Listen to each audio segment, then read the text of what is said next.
ક્યાંથી આવ્યા છો તમે? નમસ્કાર, અમે અમારો પરિચય હું આપી રહ્યો છું.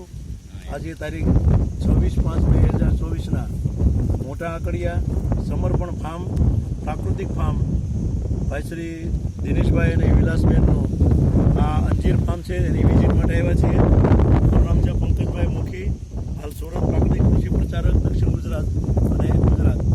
મારી સાથે કેટલાક ખેડૂતો પણ છે, એવા ફાર્મની મુલાકાત માટે આવ્યા છે આજે. અને આ સુંદર મજાનું આ આચ્છાદનવાળું ફાર્મ સાથે અમે અહીંયા જોઈ રહ્યા છીએ કે સરસ મજાની આ હની ટેસ્ટ પ્લાન્ટ અહીંયા એમણે ઊભો કરેલો છે. લગભગ આશરે 4 એકરની અંદર આ ફાર્મનો સરસ મજાનું આ સર્કલ છે. આ અંજીરની વિશેષતા એ છે કે એનામાં એટલી બધી ગળપણ છે કે જેને હની ટેસ્ટ કહેવામાં આવે છે. અને એ હની ટેસ્ટના દ્વારા આજના એના જે માલિક છે દિનેશભાઈ અને વિલાસબેન, બંનેની કોઠાસૂઝથી આ ફાર્મ અત્યારે ખૂબ સરસ રીતે વિકાસ પામ્યું છે. વર્ષમાં 2 વખત આ અંજીરનો પાક લેવામાં આવે છે, એનું મૂલ્યવર્ધન થાય છે. અને વધારામાં આની આવક 1 પીસના 25 રૂપિયા લખે, એટલે 4 પીસના બોક્સની અંદર એ લોકો વેચીને આપણા પ્રાકૃતિક કૃષિના જે સ્ટોલ હોય છે અથવા મેળા હોય છે ત્યાં લઈ જાય છે અને સારામાં સારી ઉપજ મેળવે છે. તો દરેક ખેડૂતોને પણ આપણી વિનંતી છે કે એવી કોઈ મૂલ્યવર્ધન ખેતી કરો કે જેથી લોકોમાં પણ એક નવી ભાવના કે એના પ્રેરણા જાગે કે આપણે કેવી રીતે ખેતી કરવી છે. ખેડૂતોમાં પણ એવી પ્રેરણા જાગે કે જેથી આવક ડબલ થાય. તો એને માટેનો આ સુંદર મજાનો પ્રયાસ અને એમણે જે બહારથી આ જે અંજીરનો કલમો લાવ્યા છે, એ કલમો એકદમ અદ્ભુત કલમ છે અને ખૂબ જ એનો ટેસ્ટી છે. સાકર કરતાં પણ ગળી મધ જેવી આ જાત છે અને ઉત્પાદન પણ ખૂબ સારું આપે છે. અને ખેડૂતો ઓછા પાણી આ કરી શકે, ડીપ સિસ્ટમ પણ એમણે બેસાડી છે અને ડીપથી જ આ આખું પાકની વ્યવસ્થા એમણે ગોઠવી છે સરસ મજાની, તેમ જોઈ રહ્યા છો. તો એવું આ સરસ ફાર્મ છે. ખેડૂતોને કંઈક નવીન પદ્ધતિ દ્વારા આ ખેતીની માહિતી મળે. અને આ કલમો છે એ કલમો ગુજરાતમાં લગભગ ક્યાંય એક પણ ફાર્મમાં નથી. એવી દિનેશભાઈની પોતાની કોઠાઉસથી એમણે આ મંગાવીને એમનું ડેવલપિંગ કર્યું છે.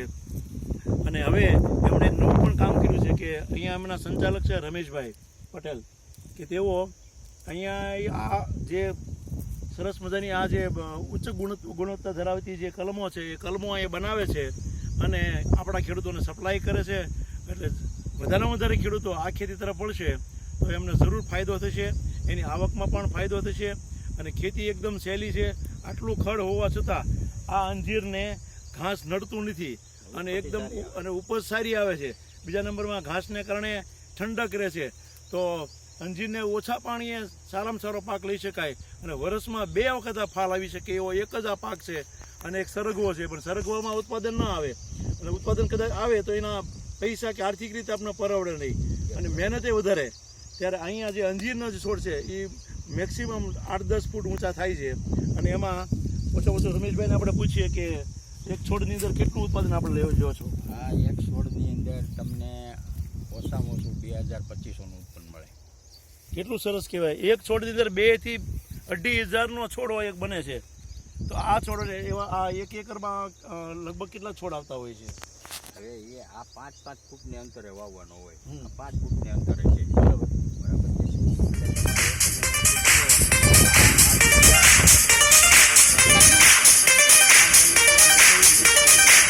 બરાબર. પણ આપણે વાવવાનું 30ની જાળી એટલે તમારું સેટા રોટા ટેસ્ટ હાલ્યું જાય. બરાબર. એટલે 500 થી 600 છોડ તો ગણી લેવાના. હા, વધારે. પછી એવડો તમારી લંબાઈ 2 લાખ 1 એકરમાં 2 થી 2.5 લાખ રૂપિયાની આવક આ આપતું આ ફળ છે, એટલે કે અંજીર છે.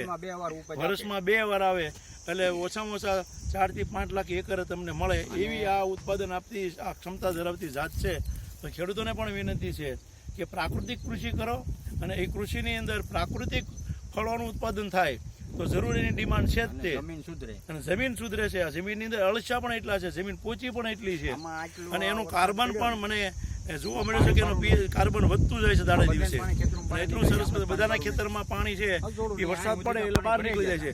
પણ અહીંયા દિનેશભાઈ અને વિલાસબેનના ખેતરની અંદર છેલ્લા 4 વર્ષથી એ લોકો પ્રાકૃતિક કૃષિ કરે છે. એક ટીપું પણ પાણી એના ખેતરમાંથી બહાર નથી દીધો.